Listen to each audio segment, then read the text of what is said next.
Welcome to జీపీకే maths academy. ఈ వీడియోలో మనం previous Andhra Pradesh TS POLYCET 2020 question paper explanation చూస్తున్నాం. ఫస్ట్ వీడియోలో 1 to 20 క్వశ్చన్స్ ఎక్స్ప్లెయిన్ చేస్తాం. నెక్స్ట్ వీడియోలో మళ్ళీ చూద్దాం. So let's begin the first question. Which of the following is an irrational number? దీంట్లో ఇర్రేషనల్ ఏది అని అన్నాడు. చూడండి ఒకసారి, ఇక్కడ బార్లు ఉన్నా కానీ ఇక్కడ మనకి 0.2 అంటే బార్ ఉంది, అంటే మీనింగ్ ఇక్కడ మనకు ఆప్షన్ వచ్చి పై అనేది ఇర్రేషనల్ నెంబర్, మిగిలిన అన్ని రేషనలే. ఎందుకంటే 0.2 బార్ అనగానే దాని బార్ మీన్స్ 2 ఇట్లా సో అని వచ్చింది, అంటే ఇది రిపీట్ అవుతుంది. అంటే నాన్ టర్మినేటింగ్ రిపీటింగ్ ఇదేమవుతుంది మనకి, నాన్ టర్మినేటింగ్ రిపీట్ కూడా రేషనల్ నెంబర్ అవుతుంది. సో ఇది మిక్స్డ్. ఇక్కడ 5 2s are 10, 10 + 3 ఇలా ఉంది రెండోది ఆప్షన్. 5 2s are 10, 10 + 3 13/5, అంటే ఇది p/q ఫామ్ లో ఉన్న రేషనల్ నంబర్. ఇది ఇక్కడ సేమ్ అలాగే ఇక్కడ కూడా 1.212121 అలా సో ఆన్. ఇది కూడా non terminating but repeating. Okay, but repeating అవుతుంది. కాబట్టి ఈ మూడు కూడా మనకి రేషనల్ నంబర్స్. ఓన్లీ పై మాత్రమే ఇర్రేషనల్. మీరు గుర్తుపెట్టుకోండి, √2, √3, √5 లేదా root of any prime number is always irrational. Root of any prime number, square root of any prime number is always irrational. Similarly, pi is also irrational. Generally మనం పైకి 22/7 అని తీసుకుంటాం. ఇది approximate value అండి, it is not the exact value. కాబట్టి పై is an irrational number, ఇది correct value కాదు. So approximate మనం ప్రాబ్లమ్ సాల్వ్ చేయడానికి 22/7 తీసుకుంటాం, ఇది కరెక్ట్ వాల్యూ. కాబట్టి ఇక్కడ మన ప్రాబ్లం ఆన్సర్ ఏంటి, pi is an irrational number, is an irrational number. Next question. ABC are the real numbers, then which of the following is an associative property? Associative property అంటే ఏంటంటే 3 ఉన్నప్పుడు a + b + c, ఇది ఏంటంటే distributive property. a + b = b + c అంటే కామ్యుటేటివ్ property. Associative అంటే ఇక్కడ మనకి ఏమవుతుంది అంటే a + b + c = a + b + c, ఇదే మనకి associative property. Third one. So 2 ఉంటేనేమో కామ్యుటేటివ్ అంటాం, 3 ఉన్నప్పుడు అసోసియేటివ్ అంటాం, అంతే. ఓకే, ఇక్కడ 2 numbers ఉన్నప్పుడు కామ్యుటేటివ్ అంటే, 3 numbers వచ్చినప్పుడు అసోసియేటివ్ అంటాం. Next, which of the following rational numbers has terminating decimal expansion? Terminating decimal expansion రావాలంటే మీకు ఇంతకుముందు చెప్పాను, 2^m × 5^n లా ఉండాలి ఎప్పుడైనా సరే. 2^m ఆర్ 5^n లేదా 1/2^n బుక్ లో ఇలా ఇస్తాడు. 2^n × 5^m అంటే డినామినేటర్ లో 2 powers కానీ 5 powers కానీ ఉంటే అది టర్మినేటింగ్ అవుతుంది, ఇక్కడ చూడండి 3² ఉంది, 3 ఉన్నా 7 ఉన్నా ఇంకా వేరే ఏ నంబర్స్ ఉన్నా అవ్వదు. ఓన్లీ 2 5 ఉన్న నంబర్ ఏంటి, ఓన్లీ సెకండ్. ఎందుకంటే 21/2² అంటే 4, 5² అంటే 25, అంటే 25/100 అంటే 0.25. ఇది మనకి టర్మినేటింగ్. రిమైనింగ్ ఏది చేసినా సరే నాన్ టర్మినేటింగ్ వస్తుంది. సో ఎప్పుడు టర్మినేటింగ్ వస్తుంది, డినామినేటర్ లో 2 powers, ఓన్లీ 2 powers ఉన్నా టర్మినేట్ అవుతుంది, లేదా ఓన్లీ 5 powers ఉన్నా టర్మినేట్ అవుతుంది, లేదా 2 power 5 power ఇలా ఉన్నా టర్మినేట్ అవుతుంది. ఈ 3 కేసెస్ లో టర్మినేటింగ్ అవుతుంది. Okay, next problem. PQ are coprimes అంటే ఏంటంటే they do not have any common factor other than 1. అంటే ఇప్పుడు మనం 3/4 తీసుకున్నాం, వీటికి కో ఫ్యాక్టర్ ఇంకా అసలు, అంటే వీటిని మనం కోప్రైమ్స్ అనొచ్చు. అంటే ఏంటంటే వీటికి కామన్ ఫ్యాక్టర్ ఏం ఉండదు, 1 తప్ప. 1 తప్పితే ఏ కామన్ ఫ్యాక్టర్ ఉండదు. చూడండి, ఉంటుందా, 1 తప్పితే వేరే ఉండదు. ఇలాంటి వాటికి హెచ్సిఎఫ్ ఏంటి అని అన్నాడు. 3కి 4కి హెచ్సిఎఫ్ ఏమైతే 1 అవుతుంది. లేదా మనం మీ ఇష్టం వచ్చిన నంబర్స్ రాసుకోండి, ఒక 5 రాసుకోండి, ఒక 8 రాసుకోండి, ఇవి కూడా మనం కోప్రైమ్స్ అంటాం. ఎందుకంటే వీటికి కామన్ ఫ్యాక్టర్ ఉంటుందా, ఉండదు. కాబట్టి కోప్రైమ్స్ అనే వాటికి కూడా ఎప్పుడు కూడా హెచ్సిఎఫ్ ఏమవుతుంది, హెచ్సిఎఫ్ అంటే హైయెస్ట్ కామన్ ఫ్యాక్టర్ కదా. హెచ్సిఎఫ్ అంటే మీనింగ్ ఏంది, హైయెస్ట్ కామన్ ఫ్యాక్టర్. అసలు కామన్ ఫ్యాక్టర్ 1 ఉంటుంది, ఇంకా కోప్రైమ్స్ కి వేరే కామన్ ఫ్యాక్టర్ ఉండదు. ఆ కామన్ ఫ్యాక్టర్ ఏంటి, 1. కాబట్టి హెచ్సిఎఫ్ ఆఫ్ PQ అనే 2 కామన్ కోప్రైమ్స్, కాబట్టి వాటికి హెచ్సిఎఫ్ ఎంత అవుతుంది, 1 అవుతుంది. Next question. The smallest number which leaves 8 and 12 when divided by 28 and 32 respectively is అన్నాడు. అంటే the smallest number which leaves 8 and 12 as reminders, 8 and 12 as reminders ఇక్కడ when divided by 28 and 32, అంటే ఒక నంబర్ ఉందంటండి, ఒక number ఏదో number ఉంది, దాన్ని మనం 28తో డివైడ్ చేసినప్పుడు రిమైండర్ ఎంత వస్తుందంట, రిమైండర్ నాకు 8 వస్తుందంట. అలాగే 32తో డివైడ్ చేసినప్పుడు రిమైండర్ ఎంత వస్తుంది, 12 వస్తుందంట. అలాంటి నంబర్ ఏంటి అని అడుగుతున్నాడు. అలాంటి నంబర్ ఏంటి అన్నప్పుడు మీరు ఒక చిన్న పని చేయండి. ఫస్ట్ ఆఫ్ ఆల్ ఇచ్చిన 2 నంబర్స్‌కి 28కి 32కి మనం ఎల్‌సీఎం చేద్దాం. ఎల్‌సీఎం ఎట్లా చేసుకోవాలి? ప్రైమ్ ఫ్యాక్టరైజేషన్ చేసేద్దామా? ప్రైమ్ ఫ్యాక్టరైజేషన్ చేస్తే ఈ మెథడ్ కాకుండా ప్రైమ్ ఫ్యాక్టరైజేషన్ చేసుకోండి, లేదంటే ఈ మెథడ్ అయినా చేసుకోండి, నో ప్రాబ్లమ్. ఈ మెథడ్ చేసుకుంటే ఏమవుతుంది? 4 టేబుల్ పోతుంది, 8 టేబుల్ 4 టేబుల్ పోతుంది. 4 7 జార్ 4 8 జార్ అంటే ఈ 7 8 ఇంకా ఇది ఒక 4 అంటే మొత్తం మీద ఎంత అవుతుంది? ఇంకా ఏమైనా వస్తుందా? ఇంకా ఇక్కడ పోతుంది కదా 4 అయితే 7, లేదంటే ఒక పని చేయండి సింపుల్గా ఈ మెథడ్ కంటే కూడా మీరు ప్రైమ్ ఫ్యాక్టరైజేషన్ చేసుకోండి, ఈజీ అయిపోతుంది. 28కి 28కి ప్రైమ్ ఫ్యాక్టర్స్ ఏమవుతుందండి? 2 × 14 కదా, 2 × 7 అంటే 2 స్క్వేర్ × 7 అవుతుంది 28. అలాగే 32 అంటే 2^5. మనం ఎల్సిఎం రాసేటప్పుడు ఏం రాస్తాం? 2^5 హైయెస్ట్ పవర్స్ రాసుకుంటాం ఇంటూ 7 అంటే ఎంత? 2^5 అంటే 32 × 7. 7 2 జార్ 14, 7 3 జార్ 21, 22, 224 వచ్చింది. అంటే ఈ 28తో 32తో ఇది ఖచ్చితంగా పోతుంది. 28 ఎన్ని టైమ్స్ పోతుంది? 28 మనకి 224 సమస్య లేదు. ఎల్సిఎం అనేది ఖచ్చితంగా డివైడ్ అవుతుంది. 224 డివైడ్ చేస్తుంది, 32కు డివైడ్ అవుతుంది. అయితే కొన్ని రిమైండర్స్ మిగిలిపోతున్నాయి. అంటే ఏంటి? ఏది? ఇప్పుడు రెండింటికి ఇప్పుడు మనం రెండింటిని సమ్ చేయండి. 224 మైనస్ ఈ 8 + 12 చేసేయండి. కామన్గా 224 ఇదంతా 20 తీసేయండి. 204 ఖచ్చితంగా ఈ నెంబర్ మనం ఇప్పుడు 28తో డివైడ్ చేసుకుంటే, ఇప్పుడు చూడండి 28తో 204ని డివైడ్ చేద్దాం. చేస్తే నీకేమవుతుందంటే ఎన్ని టైమ్స్? 8 టైమ్స్ అట్లా చూడండి. 8 8 జార్ 64, 8 2 జార్ 16, 16 + 6 22, 224 వచ్చింది, ఎక్సెస్ వచ్చింది. 7 టైమ్స్ చూసుకోండి. 28 7 జార్ 196. ఎన్ని 7 టైమ్స్ పోతే 196 వచ్చింది. ఎంత ఇక్కడ రిమైండర్ ఎంత వచ్చింది? 8 వచ్చింది. అలాగే మీరు ఈ 204ని 32తో చేసినా మీకు రిమైండర్ 12 మిగులుతుంది. అంటే మీరు చేసింది ఏం లేదు. ఇక్కడ ఒకసారి చూడండి, ఎల్సిఎం చేయండి. ఇక్కడ మొత్తం మీద అయితే ఎల్సిఎం చేసుకోండి. ఎల్సిఎం చేసి ఆ మిగిలిన రిమైండర్ని మనం తీసేద్దాం. మిగిలిన రిమైండర్స్ ఇక్కడ మనకి ఇక్కడ రిమైండర్ ఉంది కదా 8 and 12, ఆ రిమైండర్ని సమ్ చేసుకొని దాంట్లోంచి తీసేయండి.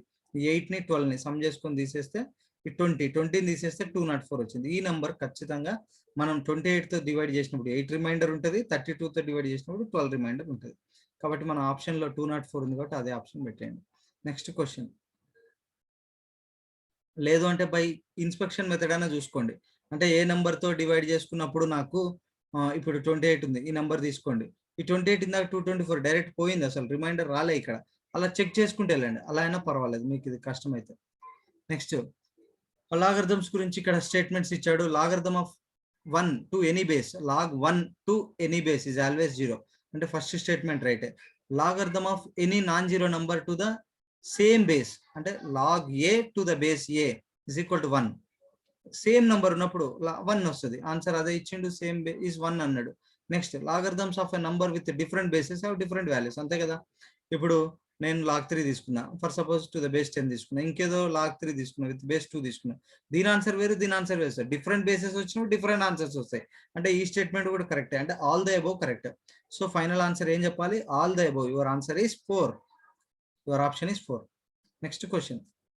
ద క్యారెక్టరిస్టిక్ ఆఫ్ లాగరిథమ్ అంటే ఇక్కడ మనం చెప్పాలంటే లాగరిథమ్ ఆఫ్ ఏదైనా నంబర్ చేసేటప్పుడు మనకి ఏంటంటే దాంట్లో చేసే నంబర్కి ఎన్ని డిజిట్స్ ఉన్నాయో అంతకంటే ఒక డిజిట్ తక్కువ ఉంటుందండి మనకి. ఒక్కసారి ఇక్కడ ద క్యారెక్టరిస్టిక్ అనేది నంబర్ ఆఫ్ డిజిట్స్ కంటే ఈజ్ 1 గ్రేటర్ దాన్ ఉంటుందండి. సో ఇక్కడ మనకి నంబర్ ఆఫ్ డిజిట్స్, సారీ ఇక్కడ చిన్న correction, small correction. Number of digits ఒకవేళ 4 ఉన్నాయనుకోండి, మీకు క్లియర్గా ఎక్స్ప్లెయిన్ చేస్తున్నా. ఒకవేళ నంబర్ ఆఫ్ డిజిట్స్ 4 ఉంటే మనకి నంబర్ ఆఫ్ డిజిట్స్ 4 ఉంటే క్యారెక్టరిస్టిక్ ఏమవుతుంది? క్యారెక్టరిస్టిక్ 3 ఉంటుంది, ఒకటి తక్కువ ఉంటుంది. So the characteristic of a logarithm is మనకి 1 less than the number of digits. అంటే ఇప్పుడు ఇక్కడ ఏం చెప్తాడు? The characteristic of a logarithm of a number is n అన్నాడు, క్యారెక్టరిస్టిక్ n అన్నాడు. క్యారెక్టరిస్టిక్ n అన్నప్పుడు నంబర్ ఆఫ్ డిజిట్స్ ఎన్ని ఉండాలి? నంబర్ ఆఫ్ డిజిట్స్ ఎన్ని ఉండాలి? n+1 ఉండాలి. నంబర్ ఆఫ్ డిజిట్స్ ఎన్ని ఉంటాయండి? n+1. అది మీరు గుర్తుపెట్టుకోండి. So the answer is 3. Okay, అంటే మీకు ఒక ఎగ్జాంపుల్ చెప్పా ఇక్కడ.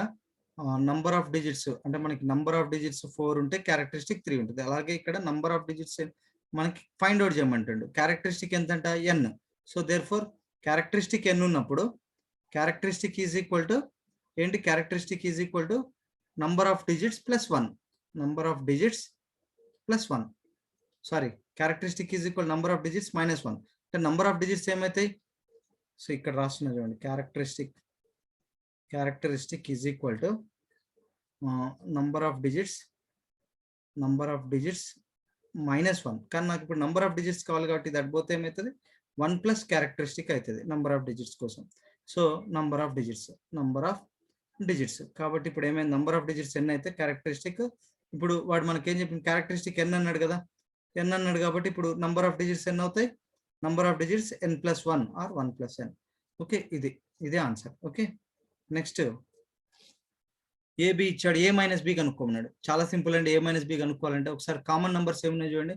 1 ఉందా ఇందులో లేదు, 2 లేదు, 3 లేదు, 4 ఉంది, ఇక్కడ 4, 5 ఇక్కడ ఉంది. కాబట్టి నేను ఇప్పుడు ఏం చేయాలి? ఏ మైనస్ బి అడిగాడు. ఏ మైనస్ బి అడిగినప్పుడు ఈ 4, 5 తీసేసి మిగిలిన రాశాను. అంటే ఏలోంచి బిని తీసేయాలి. అంటే బికి సంబంధించిన 2 ఉన్నాయి కదా, తీసేయండి. ఏముంది? 1, 2, 3. ఇదే మన answer.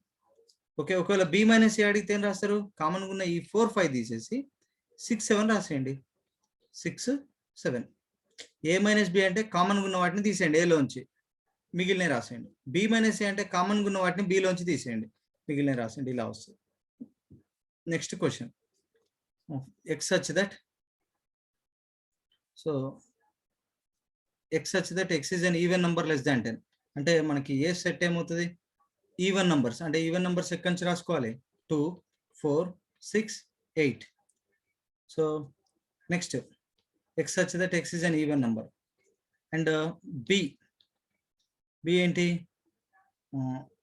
X is a prime number less than 10 అన్నాడు. X is a prime number less than 10 అంటే 1 అంటే ప్రైమ్ నెంబర్ 2, 3, 5, 7. సో ఇప్పుడు ఏ ఇంటర్సెక్షన్ బి ఏమొస్తుంది ఇక్కడ? 2. ఇంటర్సెక్షన్ అంటే కామన్ ఎలిమెంట్స్ 2 తప్పితే వేరే లేదు. Okay, so N of A intersection B అంటే number of elements in A intersection B. Number of elements in A intersection B ఎన్ని వస్తుంది? 1. నంబర్ ఆఫ్ ఎలిమెంట్స్ ఎన్ని ఎలిమెంట్స్ ఉన్నాయండి ఇంటర్సెక్షన్ లో? ఓన్లీ 1 ఎలిమెంట్ ఉంది కాబట్టి నా ఆన్సర్ ఇస్ 2. 1 ఎలిమెంట్ ఉంది కాబట్టి 2 answer. Next question, A intersection B is equal to 5. అంటే ఏకి బికి కామన్ ఉన్న ఎలిమెంట్స్ ఏం లేవు. అంటే ఫర్ సపోజ్ ఏలో ఏబిసి ఉంటే బిలో నాకు ఏదో 1, 2, 3 ఉంది. కాబట్టి ఏమవుతుంది? A intersection B is equal to 5 అవుతుంది. ఎందుకంటే they are 2 disjoint sets. A and B are called disjoint sets. అంతే తప్ప ఇక్కడ A is not equal to 5 and B is not equal to 5. అంటే A is not equal to 5 అంటే ఏంటి? 5 అనేది ఏంటి? నల్ సెట్ కాదు. And B is not equal to 5. Okay, next ఇక్కడ A is equal to 5. A is equal to 5 అంటే ఏంటి? Null set అది. And B is not equal to 5 అంటే ఆల్ ఆఫ్ దీస్ అవుతుందండి, డిస్జాయింట్ సెట్స్ అవుతుంది. ఎందుకంటే elements ఉండి కామన్ ఉండకపోవచ్చు. ఓకే ఫైన్, ఇది అవుతుంది. Next A is not equal to 5 అంటే ఏదో ఒకటి ఇట్లా ఉండొచ్చు. B is not equal to 5 అన్నాడు, ఇక్కడ కూడా ఏదో ఎలిమెంట్స్ ఉన్నాయి కదా. సో ఇది అవుతుంది. Next A is equal to 5. ఒకవేళ ఏ ఎంటీ సెట్ కావచ్చు కదా, ఏ ఎంటీ సెట్ అయింది. బి ఏమవుతుంది అప్పుడు? B is not equal to 5 అంటే ఏదో నంబర్స్ ఉంటాయి. ఇలా ఈ కేసులో కూడా ఇప్పుడు ఏమవుతుంది? ఇక్కడ ఎంటీ సెట్ కి దీనికి ఇంటర్సెక్షన్ మళ్ళీ ఏముండదు కదా. అంటే ఈ కేసులో కూడా A intersection B is equal to 5 అవుతుంది. అండ్ ఆల్ ఆఫ్ దీస్ అన్నది మన ఆన్సర్. ఓకే, సో ఇవన్నీ అవుతాయండి. ఎందుకంటే ఎలిమెంట్స్ ఉండి వాటిలో కామన్ ఉండకపోవచ్చు, అది ఈ case. Okay, elements A is not equal to 5 and B is not equal to 5. Okay, ఇక్కడ చూడండి options. A is not equal to 5 and B is not equal to 5. A is not equal to 5 అంటే 5 అంటే ఏంటి? 5 it is represented with null set. Okay, so A intersection బిలో ఏం లేవు అని అంటే నల్ సెట్ అంటాడు అని అంటే, ఇప్పుడు చూడండి దాన్ని అలాంటి సెట్స్ ఏమంటామంటే A and B do not have common elements. If A and B have no common elements, then they are called disjoint sets. And the A intersection B is equal to 5 అంటే first అవుతుంది. రెండోది ఇక్కడ ఈ case రెండోది ఇట్లా నేను తీసుకున్నా, elements ఉన్నాయి కానీ కామన్ ఏం లేవు, కాబట్టి ఏ ఇంటర్సెక్షన్ బి ఈక్వల్ 5 అవుతుంది, కాబట్టి సెకండ్ కూడా అవుతుంది. థర్డ్ ఏంటి, ఏ ఈజ్ ఈక్వల్ టు 5 అన్నాం, ఏ ఈజ్ ఈక్వల్ టు 5 ఉండొచ్చు, okay empty set. And B is not equal to 5, ఓ రెండు నెంబర్స్ వేసుకో, బట్ ఇక్కడ ఏమైతుంది, ఏ ఇంటర్సెక్షన్ బి ఏం రాలే, దీంట్లో కామన్ గేమ్ ఏం లేదు 5, అంటే ఈ కేసు కూడా అవుతుంది. ఆల్ ఆఫ్ దీస్ అని పెట్టండి answer. Next question 11th question, which one of the following is a factor of the polynomial. ఏది ఫ్యాక్టర్ అవుతుంది అని అంటే సింపుల్ గా ఫ్యాక్టర్ అవుతుంది అని అంటే మనకి రిమైండర్ ఏం కావాలండి, 0 కావాలి. ఇప్పుడు ఫర్ సపోజ్ నాకు 8 కి 2 ఫ్యాక్టర్ అంట, ఏం చేస్తాం, 2 తో డివైడ్ చేస్తే ఏం కావాలి, రిమైండర్ వచ్చేసి 0 కావాలి. ఏది ఇప్పుడు ఏదో 24 ఉంది, 8 ఫ్యాక్టర్ అంటాం, అంటే 8 3 జార్ 24 0, లేదు 3 ఫ్యాక్టర్ అంటాం, 3 8 జార్, లేదు 6 ఫ్యాక్టర్ అంటాం, 6 4 జార్. అంటే ఏ నెంబర్ తో, అంటే నీకు ఫ్యాక్టర్ అనే నెంబర్ తో డివైడ్ చేస్తే రిమైండర్ ఎంత రావాలి, 0 రావాలి. అంటే రిమైండర్ మరి కనుక్కోవాలంటే నేనేం చేస్తాం, x+3 తో డివైడ్ చేస్తాం. రిమైండర్ ఎట్లా కనుక్కుంటాం, put x is equal to -3, put x is equal to -3 దీంట్లో పెట్టి చూద్దాం. x ఈజ్ ఈక్వల్ -3 దీంట్లో పెడితే ఏమవుతుంది, అప్పుడు -3 పెడితే -27 డైరెక్ట్ రాస్తున్నా అని మీరు చూసుకోండి. -3 హోల్ స్క్వేర్ అంటే 9, 17 ఇంటూ -3, -17 ఇంటూ -3 అంటే +51 అండ్ +15. అసలు ఇది నాట్ ఈక్వల్ టు 0 అవుతుంది, ఎందుకంటే అన్ని పాజిటివ్ ఉన్నాయి, ఈ 3 పాజిటివ్ ఉన్నాయి, ఇక్కడ ఒక్కటే నెగిటివ్ ఉంది, కాబట్టి మనకి ఇక్కడ ఇది నాట్ ఈక్వల్ టు 0 అవుతుంది. ఓకే, ఇది మొత్తం not equal to 0. Next x is equal 3 పెట్టి చూద్దాం. x ఈజ్ ఈక్వల్ 3, ఎందుకంటే x-3 తో డివైడ్ చేయడం అంటే ఏంటి, x-3 తో డివైడ్ చేస్తే రిమైండర్ అనుకోవడానికి x ఈజ్ ఈక్వల్ 3 పెట్టాలి. ఇప్పుడు x ఈజ్ ఈక్వల్ 3 పెడితే 3 క్యూబ్ అంటే 27, 3 స్క్వేర్ అంటే 9, 17 3 జార్ 51 ప్లస్ 15. సో ఒకసారి చూడండి, ఇక్కడ ఈ 3 పాజిటివ్ నెంబర్స్ యాడ్ చేయండి, 27 ప్లస్ 9 అంటే 36, 15 51, 51 మైనస్ 51 ఆన్సర్ 0. కాబట్టి మనకి ఫ్యాక్టర్ ఏమవుతుంది, x-1, అంటే రిమైండర్ 0 వచ్చింది ఫ్యాక్టర్, అంతే కదండి. ఇప్పుడు 728 కి ఫ్యాక్టర్ అన్నాం, అంటే ఎందుకు 7 4 జార్ 28, రిమైండర్ 0 వస్తేనే దాని ఫ్యాక్టర్ అనాలి. అందుకే రిమైండర్ నాకు ఎంత వచ్చింది, ఇక్కడ 0 వచ్చింది, కాబట్టి దాన్ని ఏమంటాం మనం, ఫ్యాక్టర్ అంటాం. Okay, so next problem 12th, alpha beta are the zeros of a quadratic polynomial. ఇది ఒక క్వాడ్రాటిక్ పాలినామియల్ ఇచ్చాడండి, ఆల్ఫా బీటా అనే జీరోస్ అంటే first sum of the zeros కనుక్కుందాం. Sum of the zeros formula ఏంది, -b/a, అవునా. Next product of the zeros ఏంటి, c/a కదా. ఇది ఒకసారి కంపేర్ చేసుకోండి, ఇచ్చిన దాన్ని x² + x+1 తో ax² + bx+1 కంపేర్ చేయండి. a ఈజ్ ఈక్వల్ టు ఎంత, 1 కనిపిస్తుంది, b is equal to 1, c is equal to 1, అవునా. Sorry, ax² + bx+c. Okay, a is equal to 1, b is equal to 1, c is equal to 1. అంటే ఇప్పుడు నాకు some of the roots ఎంత అవుతుంది, -1/1 అంటే -1. Product of the roots 1/1 that is equal to 1. అంటే ఇప్పుడు వాడు అడిగిన క్వశ్చన్ ఏంటి, 1/α + 1/β వాల్యూ ఎంత అన్నాడు. తెలిసేం ఎంత, ఆల్ఫా బీటా. ఇక్కడ ఆల్ఫా ఉంది కాబట్టి ఇక్కడ బీటా వస్తుంది, బీటా ఉంది కాబట్టి ఆల్ఫా వస్తుంది. న్యూమరేటర్లో ఆల్ఫా ప్లస్ బీటా అంటే సమ్ ఆఫ్ ద రూట్స్ ఎంత వచ్చింది, -1 by product of the roots ఎంత, 1. -1/1 ఎంత అండి, -1 ఈజ్ యువర్ ఆన్సర్. మరి దీనికి ఆప్షన్స్ రాయలేదండి, సారీ అండి, -1 answer. Okay, next question, if A polynomial of a degree 7 is divided by A polynomial of degree 4. ఒక degree 4 అనే పాలినామియల్, ఇప్పుడు మన పాలినామియల్ లైక్ ఒక పాలినామియల్ ఉంది, దాని యొక్క డిగ్రీ 7 అంట, సమ్ ఏదో 2x⁴7 x⁵ plus 3x² something ఏదో ఉంది. దాన్ని దేంతో డివైడ్ చేయాలంటే డిగ్రీ 4 ఉన్న దాంతో డివైడ్ చేస్తున్నా. ఫస్ట్ దీంతో ఇది డివైడ్ చేస్తున్నా. ఇప్పుడు ఫస్ట్ స్టెప్ లో ఏం చేసుకుంటా అండి, నేను 2x³ పెడతా, అవునా. 2x³ × x⁴ 2x⁴7. తర్వాత ఇక్కడ ఏమవుతుంది, ప్లస్ 9x ఏమొస్తుంది, సమ్ 2 3 జార్ 6x³ ఏదో వస్తుంది, ఇక్కడ 6x³ ఏదో వస్తుంది. తర్వాత నేను డౌన్ చేసుకుంటా x⁵, ఇక్కడ సబ్ట్రాక్షన్ చేసుకునేటప్పుడు -6x³ సంథింగ్. అంటే ఇక్కడ నీకు రిమైండర్ ఫస్ట్ ఇక్కడ కోషంట్ దేంతో స్టార్ట్ అయింది, 3 తోటి. ఓకే, సో ఇక్కడ దీని యొక్క డిగ్రీ ఎంత అవుతుంది, 3 అవుతుంది. దాని తర్వాత నాకు x⁴5 కావాలి, 5 కావాలంటే ఓన్లీ నేను ఎక్సే పెట్టుకుంటా, అవునా కదా. అంటే హైయెస్ట్ ఇప్పుడు నీకు 2x³ + x ఇంకా సంథింగ్ ఏదో వస్తుంది, అంటే ఇదే కదా హైయెస్ట్ పవర్ ఆఫ్ ద వేరియబులే కదా మనకి డిగ్రీ అనేది. కాబట్టి డిగ్రీ ఏమవుతుంది, 4 తో డివైడ్ చేసేటప్పుడు, అంటే x⁴7 ని x⁴4 తో డివైడ్ చేసినప్పుడు నాకు ఏమవుతుంది, x³ వస్తుంది. ఖచ్చితంగా దాని డిగ్రీ 3 అవుతుంది, కాబట్టి మన answer 3. Next question, the number of solutions of a pair of linear equation. Solutions దేని మీద డిపెండ్ ఏంటంటే number of solutions. 2 lines intersecting అయిందనుకో ఓన్లీ యూనిక్ సొల్యూషన్ ఉంటుంది. లేదు ఒక లైన్ పైన ఇంకో లైన్ ఉంది అంటే కోఇన్సిడెంట్ లైన్స్ ఉన్నాయి, ఇన్ఫైనైట్ నెంబర్ ఆఫ్ సొల్యూషన్స్ ఉంటాయి, ఇన్ఫైనైట్ నెంబర్ ఆఫ్ సొల్యూషన్స్. లేదు 2 ప్యారలల్ లైన్స్ అంటే నో సొల్యూషన్, అది మనకు తెలిసిందే. కండిషన్స్ ఏంటి దీంట్లో, a1/a2 is not equal to b1/b2. ఇక్కడ కండిషన్ ఏంది? a1/a2 is equal to b1/b2 is equal to c1/c2. ఇక్కడ కండిషన్ ఏంది? నో సొల్యూషన్ కి a1/a2 is equal to b1/b2 but not equal to c1/c2. మనకి ఇక్కడ ఏమన్నాడు? ద నంబర్ ఆఫ్ సొల్యూషన్స్ ఏంటి అని అడుగుతాడు. మనం ఇచ్చిన రెండు ఈక్వేషన్స్ రాసుకుందాం. First -8 is equal 0. నెక్స్ట్ ఇక్కడ 2x + 4y - 16 is equal 0. నేను స్టాండర్డ్ ఫామ్ లో రాసుకున్నాను, ఎందుకంటే standard form ax + by + c is equal 0 లా ఉంటుంది. కాబట్టి a1/a2 అంటే 1/2, b1/b2 అంటే 2/4, c1/c2 -8 by -16, minus gets cancel, 8 1 jar 8 2 jar. So ఇక్కడ ఒక 2 1 jar 2 2 jar అంటే 1/2 is equal to 1/2 is equal to 1/2. అంటే మనకి ఏ కండిషన్ వచ్చిందండి? Infinite number of solutions. అవునా? a1/a2 is equal b1/b2 is equal c1/c2 అంటే the lines are coincident lines. అంటే ఇన్ఫైనైట్ నంబర్ ఆఫ్ సొల్యూషన్స్ వస్తుంది. Fourth one is the answer. Next question. Find 5 years ago Ramu was 3 times thrice as old as Somu. Okay, and 10 years later Ramu will be twice as old as Somu. Then the present ages of Ramu and Somu respectively.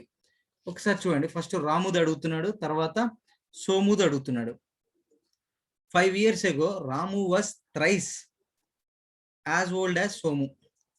First of all మనం present ages రాసుకుందాం. Present age of, నేను మొత్తం రాయట్లేదండి, present age of ఏమనుకుందాం? First Ramu age ని సోముల్లో చెప్పాడు కదా. So there for Somu, present age of Somu is equal to some 9x అనుకుంటా. అట్లనే ప్రజెంట్ ఏజ్ ఆఫ్ ఏమవుతుంది? రాము ఈజ్ ఈక్వల్ టు ఏమవుతుంది? సమ్ y అనుకున్నా. So Ramu age is equal to 10 years ago. 10 years ago Ramu ఏమవుతుంది? y - 10 అవుతాడు. అప్పుడు సోము ఏమవుతాడు? 10 years ago x - 10, అంతే కదా. ప్రజెంట్ y ఉంది, 10 years ago అంటే 10 సంవత్సరాల కిందట ఏమవుతుంది? 10 years తక్కువ ఉంటాడు, అంటే y - 10. సోము కూడా 10 years తగ్గిపోతాడు. అప్పుడు వాళ్ళ మధ్యలో రిలేషన్ ఏంటంట? ఒకసారి చూడు. Ramu is equal to Ramu 10 years 5 years ago, sorry అండి, స్మాల్ కరెక్షన్, 5 years ago అన్నాడు. కాబట్టి మనం 5 years రాసుకోండి.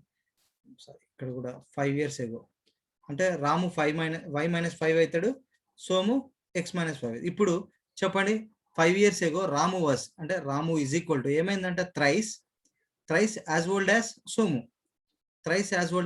5 years అప్పుడు వీళ్ళ ఏజ్ ఏమని రాసుకున్నాం మనం?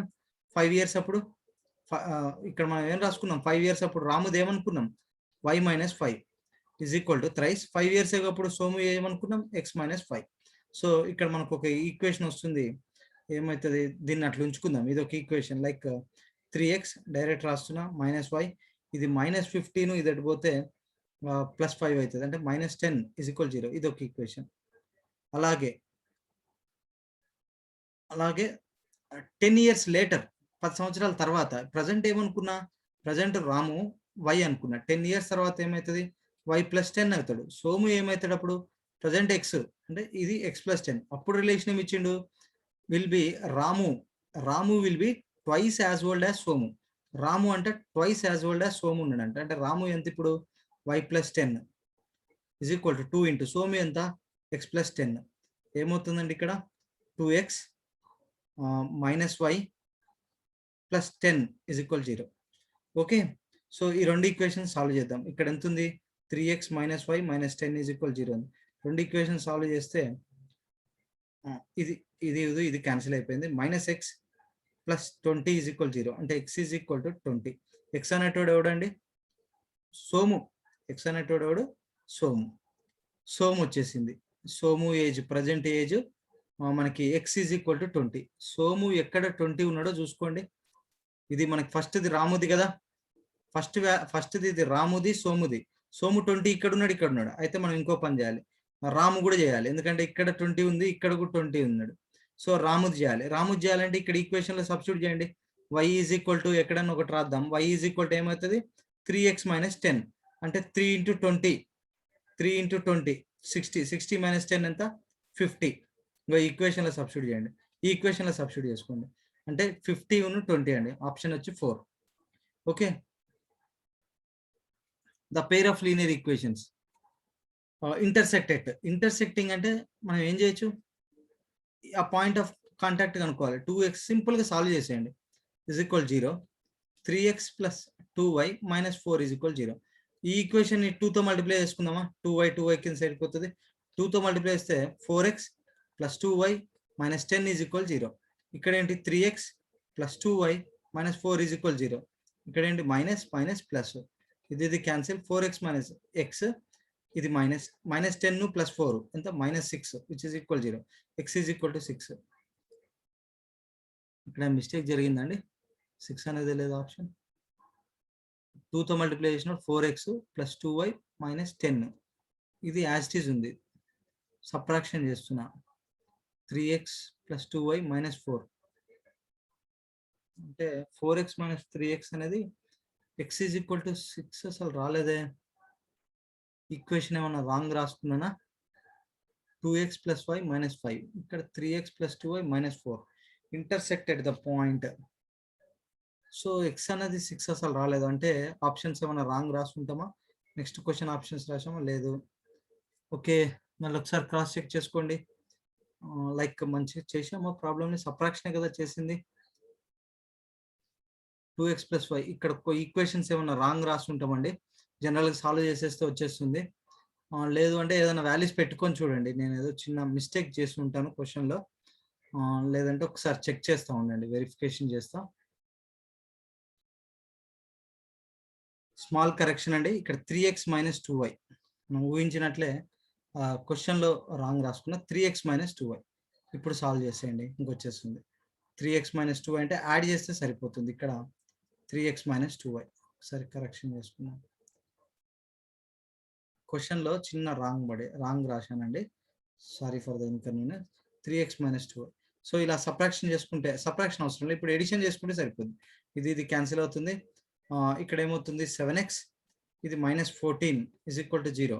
So 7x is equal to 14, then x is equal to 2. ఆ x ఈజ్ ఈక్వల్ టు 2 తీసుకొచ్చి ఎక్కడో సబ్స్టిట్యూషన్ చేయండి. 2 ఇంటూ 2, అసలు x ఈజ్ ఈక్వల్ 2 ఉన్నది, ఇది ఒకటే ఆప్షన్ ఉంది, వేరే లేదు, ఇంకా చేయని అవసరం లేదు. అయినా మీకోసం చేయాలంటే చేయొచ్చు. మైనస్ 5 ఈజ్ ఈక్వల్ 0 అంటే 4 plus y minus 5 is equal 0. ఇక్కడ y మైనస్ 1 ఈజ్ ఈక్వల్ 0 అంటే y is equal to 1. Option 2 అండి. Okay, next question. For what values of k does the quadratic equation have equal roots?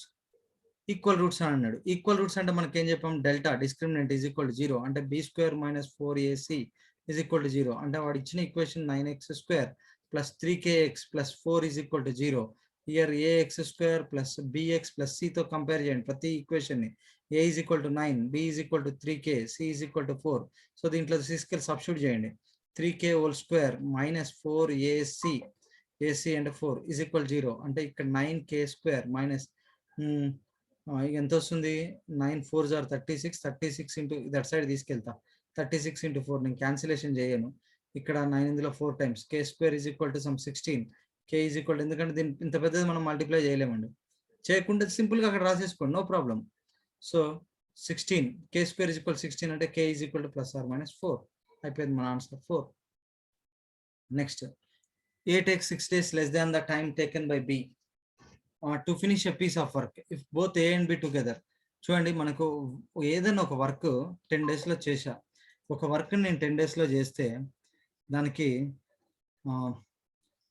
1 day work ఎంత అండి? 1/10 అని. అంటే నేను ఒక రోజు ఒక పని చేయడానికి నాకు 2 days పట్టింది. అంటే 1 dayలో ఎంత వర్క్ చేసినట్టు? 1/2 చేసినట్టు, అంటే 1/2 వర్క్ జరిగినట్టు. నెక్స్ట్ డే ఇంకో 1/2 వర్క్. అప్పుడు ఏమైంది? కంప్లీట్గా 1 కంప్లీట్ వర్క్ అయిపోయినట్టు. హాఫ్ వర్క్ ఒక రోజు, హాఫ్ వర్క్ ఒక రోజు అవుతుంది. అంటే 2 days పట్టింది ఒక వర్క్ చేయడానికంటే ఒక రోజులో ఎంత వర్క్ చేసినట్టు? హాఫ్ వర్క్ అయినట్టు.